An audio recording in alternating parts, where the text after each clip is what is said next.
now I've had my moment in the spotlight. Now it's Karen's moment to shine, and I kind of felt really calmed.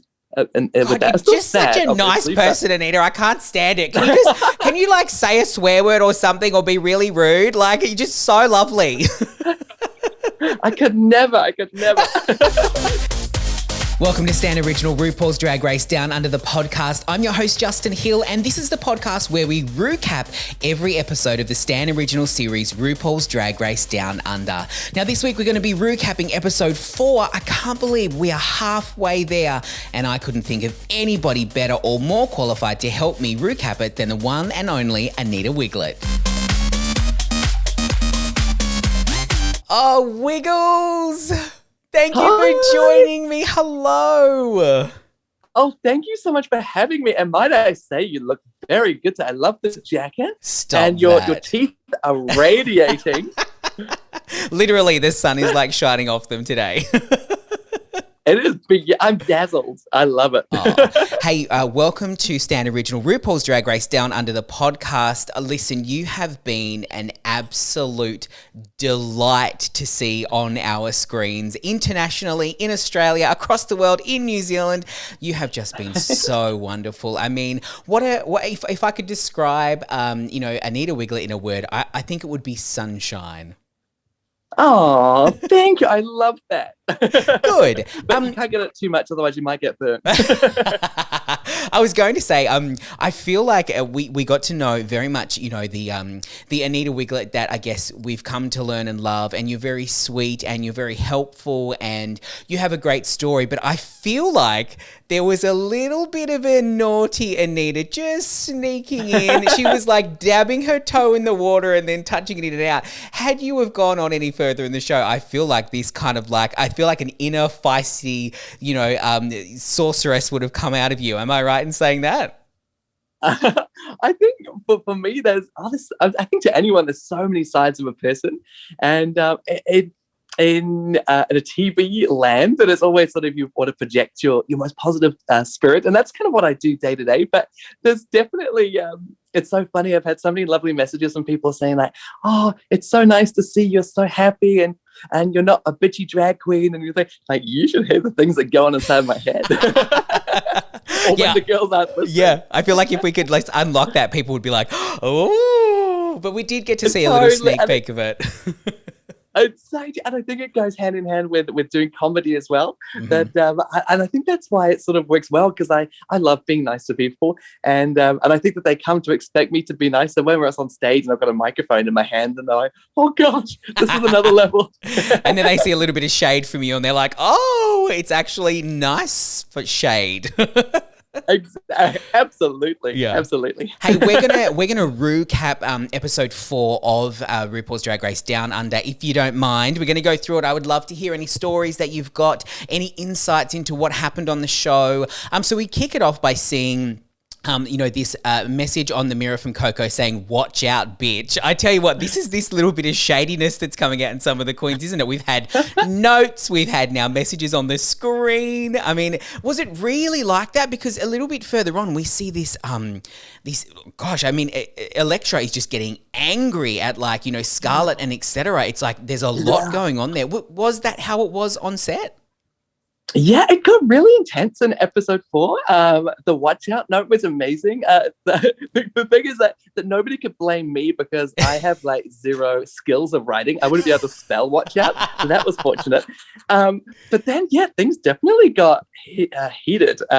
Especially with Elektra and Scarlett, and her British accent, like, who have you danced for? I was like, who? And Maxie and I are sitting there with our sewing machines like, this is awkward, but we're enjoying it. And the cameras keep panning to your reactions, and you guys are literally like, like I feel like what you were doing on screen is what we're all doing at home. We're all like, like cringe, like, oh God.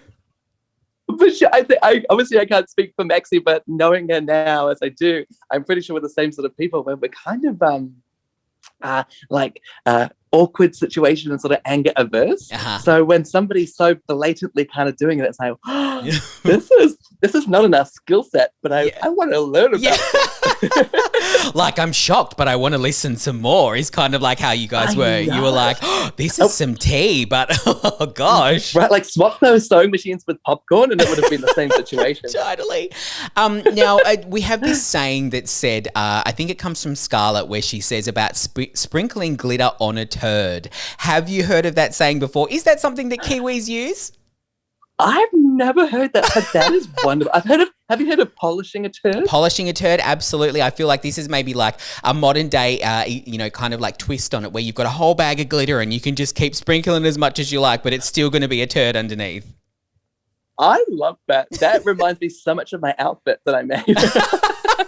Hey, we're going to get into that outfit, but I didn't think that it was that bad. Come on now. Oh, thank you. Yeah. Let's talk about quite possibly the face crack of the entire season, and that is when you find out that you are making outfits that all have to be recycled, and who should pop out and get a second chance but Art Simone.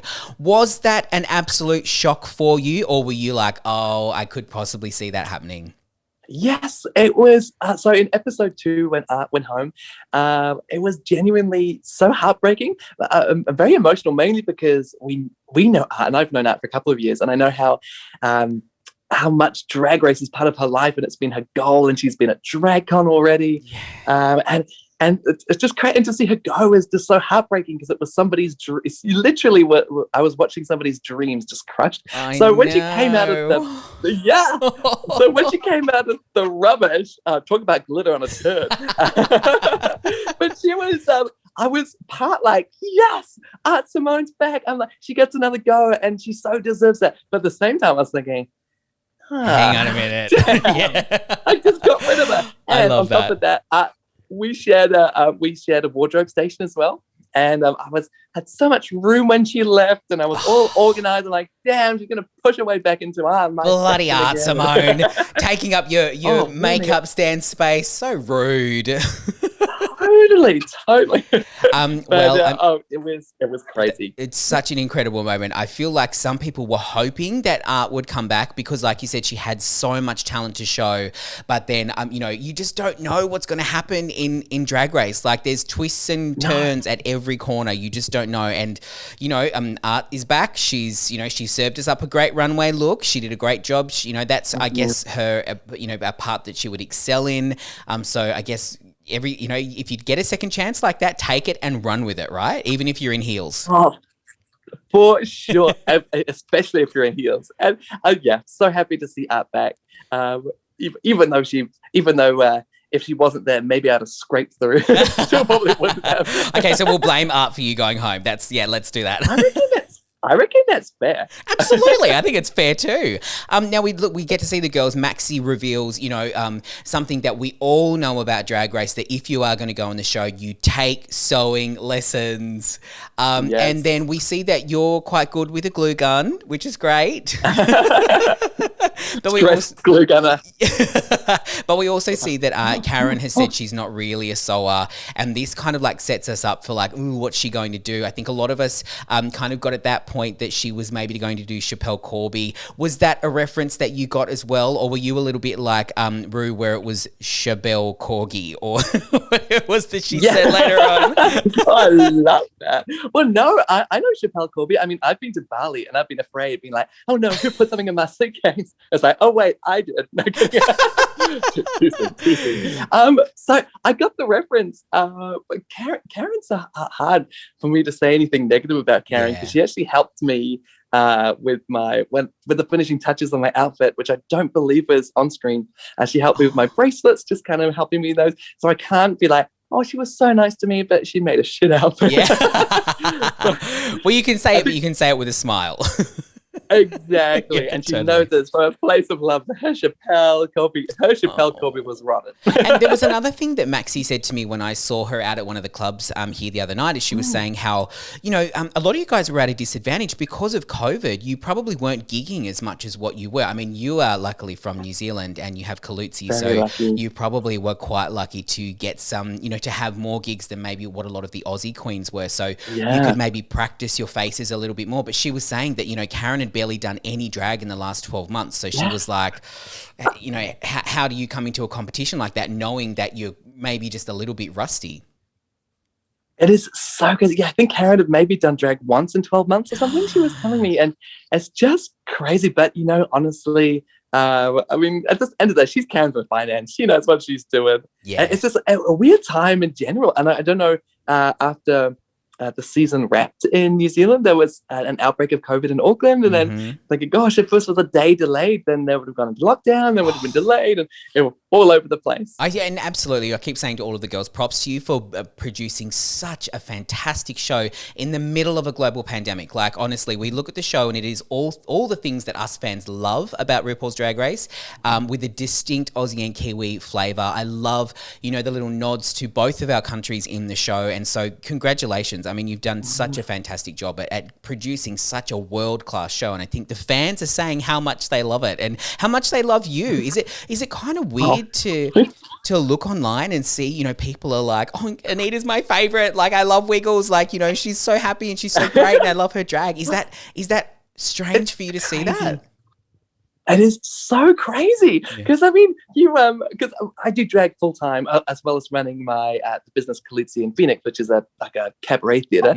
And so you kind of do, and you kind of know that you're doing okay because they'll pay $20 to come to your show, and now it's sort of it's crazy seeing the feedback and how many people are saying that they love me and that they like my energy and that they like how I'm a little bit different from the others because I'm not necessarily like a shady bitch that they know of. True.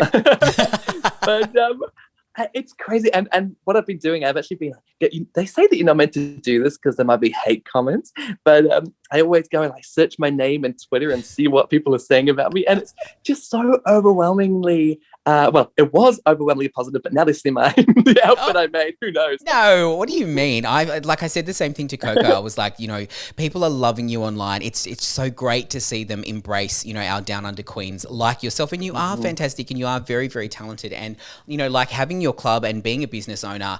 And was it strange going into a competition with not just one, but two other people that you were quite close with? I mean, a lot of the queens know each other and they know each other from gigs. Or, you know, like Simone and Karen from Finance have been the Kangaroo Girls for years and years and years at DragCon and stuff like that. But was it odd going into the competition? And did you have any suspicions that you were going to go in there with your business partner and one of your employees? For sure. It was so strange because Kita and I, we're sort of known in New Zealand for being a comedy duo, and we do sort of everything together. If somebody wants to book us for a gig, generally they'll message both of us and say like, let's get you, we'll get you both. We're kind of like a total package. So now we're individual. It was crazy. So I kind of had an inkling that Kita was going to be there and Electra because, I mean, they had to put in a couple of weeks of annual leave. They're like, all of a sudden, I'm going to be away for a little while doing a project. That's like, I'm going to be away. I was my ruse was because before doing drag full time, I actually used to work for the Navy, actually. Well, I should say, I just want to check my notes. It says here that you were blowing things in the Navy. Is that correct? I was, technically I was paid to blow the trumpet for the Navy, but the cash under the table for blowing other things was wonderful. To be fair, I paid them, so it doesn't really count. But because sorry, I'm talking about semen and I've lost myself. Oh, you're getting all flushed under the collar. I am like, oh my gosh, better turn the aircon back on. But my Bruce was saying that I'm going with the Navy out to sea, and so I won't be contactable for a few weeks, and I won't have any cell phone access. That's sort of, I didn't really have to tell many people because nobody really cared. They're like, oh, can you just go away already? Mostly because they believed you that you were actually going to, do some proper service, not that you were going to participate on a TV show. The next comment that we see is another saying I wanted to run by you, which is something that Maxi says to Ru, and it's fair suck of the sav. Have you ever heard of that one before? I have never heard, but is Sab attractive? Because I mean, I've got blowing skills as they figured out already. It's so good. Although with teeth like mine, you've got to be careful. I just love that Maxi had to explain it to Ru, and Ru was like, "Oh, you mean a?" just was dying. I was like, oh, wow. And she got it straight away. She's like, fair suck of the sav. And then we go on to the rest of the show and we see, Scarlett kind of throwing, and this is where things get really nasty. Scarlett throws Electra under the bus and says, there's more to dancing than just doing the splits. Now we go on to see etc. talking about their gender, pronouns and preferences. And I think that was just such a wonderful conversation to see on mainstream TV. And also too, I loved how you guys were like, it's within the nicest way possible. It's not a big deal. They're like, if you identify as they, them, totally fine. Then that's all good. We'll call you what you prefer. A lot of people do tend to get their knickers in a knot a little bit about people's pronouns. What is your experience on that sort of stuff? And is it a conversation that you've had with people before? For sure. Such an amazing topic and one that should have light put upon it. Me personally, being like a cis male, I don't really have any issues as such. When I'm in drag, people will leave businesses sometimes and they'll be like, thanks for a great night, fellas. And I always find it hilarious. Yeah. like, damn, not possible at all. But obviously for people in other situations where they kind of don't go, I think they is probably a more harder term for the sort of the general world to accept at the moment. But so for me, it's a small thing in that if somebody wants to say, if etc. identifies as non-binary and they go by the they pronoun, for me, it's sort of like it's not a big deal because, of course, if you're non-binary, cool, you're non-binary, and I'll use you by they. But for etc., for example, not speaking on their behalf, sorry, her or there, because in drag. It is hard sometimes, even for us in the community to get it. But I think etc. goes by her in drag. Yes. But for etc., they might have a completely different view of it because they want to be called they, and so many people will misgender them, and it would be so frustrating. Absolutely. So it was great to have that conversation. And it is all a learning lesson. And I think the best part about, I've spoken to etc. before about their journey, and they put it perfectly and said, if I were to tell you my name and you make a mistake once or twice, it's not a big deal.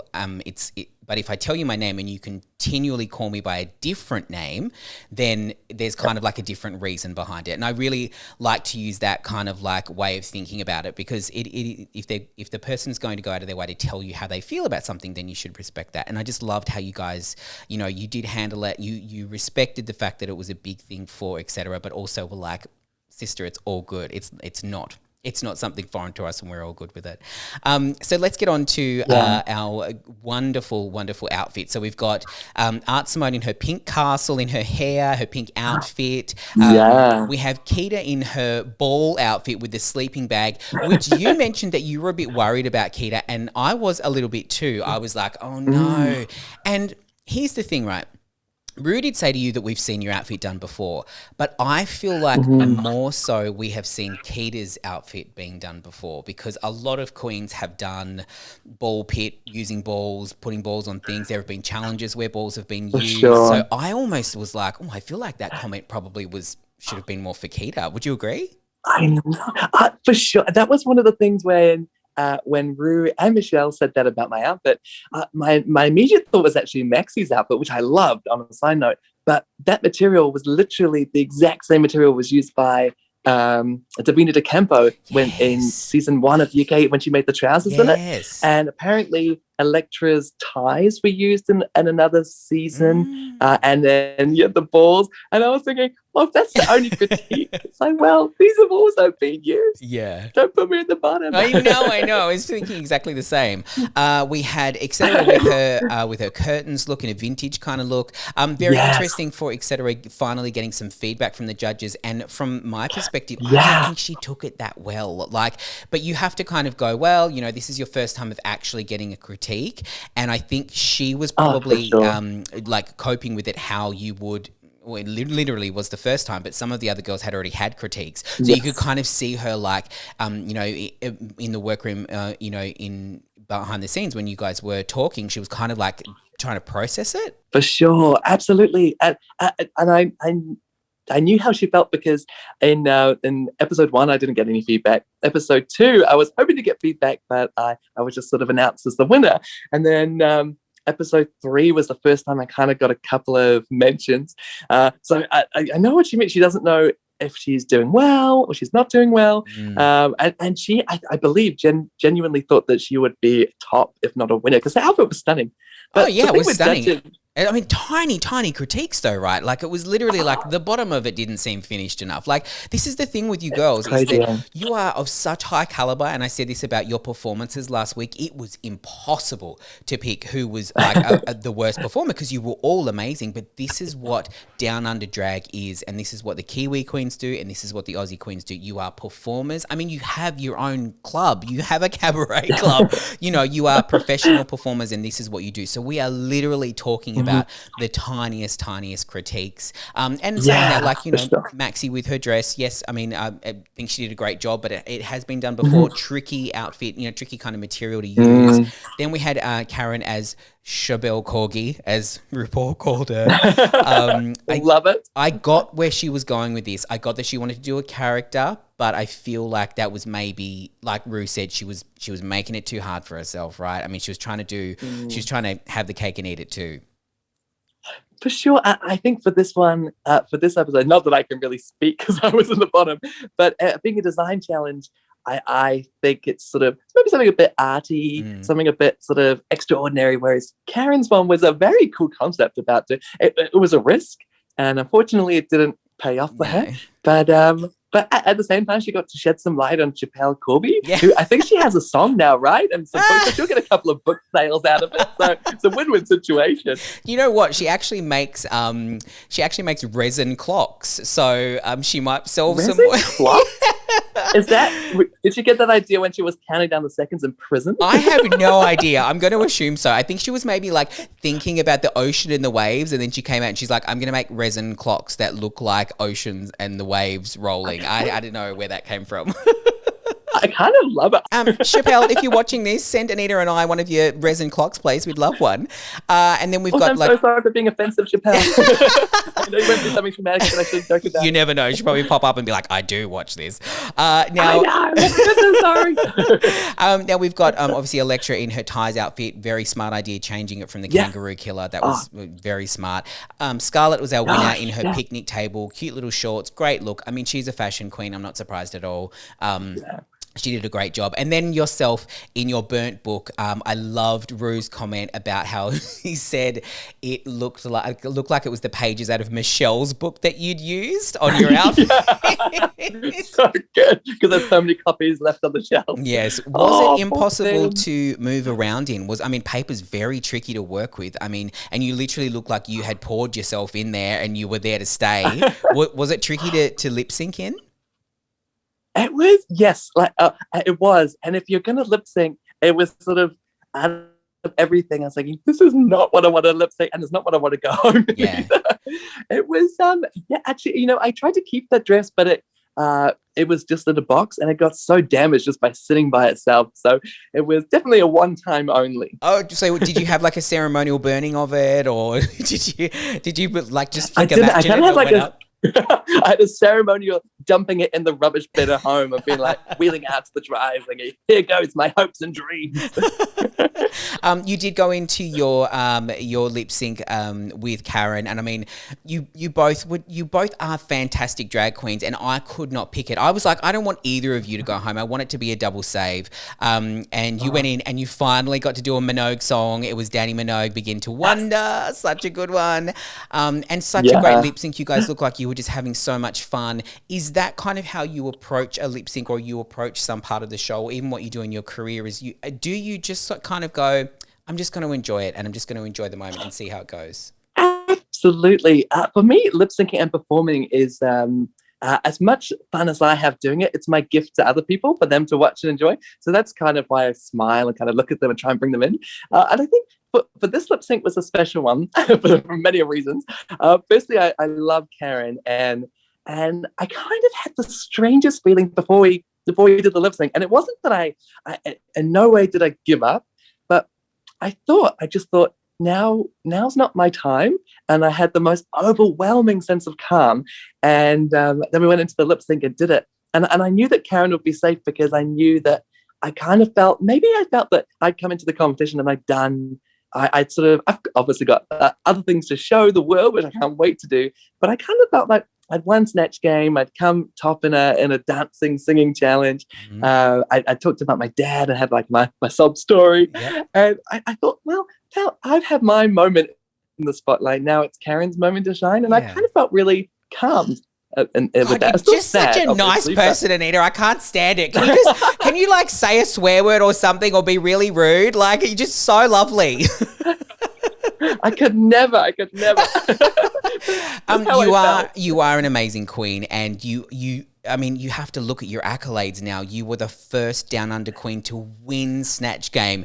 You made international headlines with your hilarious jokes. I mean, how many people get on a TV show and joke about the queen of peanut butter and corgis? I mean, it was just so great. So naughty, And you have just made so many people smile, and I think you're just a fantastic queen, and really, really loved seeing you on our screen. And I'm so glad that you felt like you kicked a lot of goals. You know, I know we don't use a lot of sporting references on this podcast, but you know, you really did. You really showed the world what your drag is. So congratulations, and I hope that you enjoyed. I hope you enjoyed Drag Race as much as we enjoyed watching you do it. Oh, thank you so much. Thank you for having me. And fingers crossed, like World of Wonder will now be like, well, we definitely need to bring it back for an international All-Stars or something. I'm manifesting. I have everything crossed for you. Thank you so much for joining me today. Thank you so much. Bye. You gotta love Anita. You gotta love Little Wiggles. Well, we are here at the part of the podcast, as you guys know, where we completely are unqualified to hand out judgment and praise based on the queen's looks on the show and their makeup. As I've said before, we all sit at home completely unqualified, you know, judging these girls and their makeup. So we're gonna hand out the award for the Beat of the Week. Let's get into it. Beat of the Week. This week's Beat of the Week, she has been a favourite all round. I have to hand it to Scarlett Adams. I mean, she really did say she was going to be the fashion queen, and she delivered this week with her outfit. And I got to say, you can't overlook her makeup. It is impeccable. It does look great. It's got a good look. It's very cohesive. What will be interesting to see if she can mix it up as the show goes on. But I tell you what, she has been so consistent so far. So congratulations to Scarlett Adams. You are my one and only Beat of the Week. We did make it to this part of the podcast where we all sit around and hold hands. Come on, everyone, grab each other's hands. We're going to drink in some of the inspiration from Mama Ru. We do, of course, see her with plenty of wisdom on Drag Race Down Under, on the big screen, on the small screen. You may have read her books. So each week we look at a quote from Mama Ru and we just look at how that impacts us. This week's quote is, "Avoid dumb people." Simple as that. Well, that is it for this week. Thank you so much for joining me. And a big thank you to Anita Wiglit, Little Wiggles. So sad to see her go home. She's got so much energy, though, in a manic but kind of good way, I guess you would say. Don't forget you can subscribe to the podcast and follow me on Instagram at @just_Hill, and keep those DMs coming through. I am loving talking to you guys what you think about this show, what you love, what you hate, what you want to see happen, but most importantly, what you think about Art Simone returning. Was that not the biggest face crack of the season so far? All right, guys, I will see you same time, same place next week. And don't forget you can watch a new episode of the Stan original series RuPaul's Drag Race Down Under every Saturday only on Stan.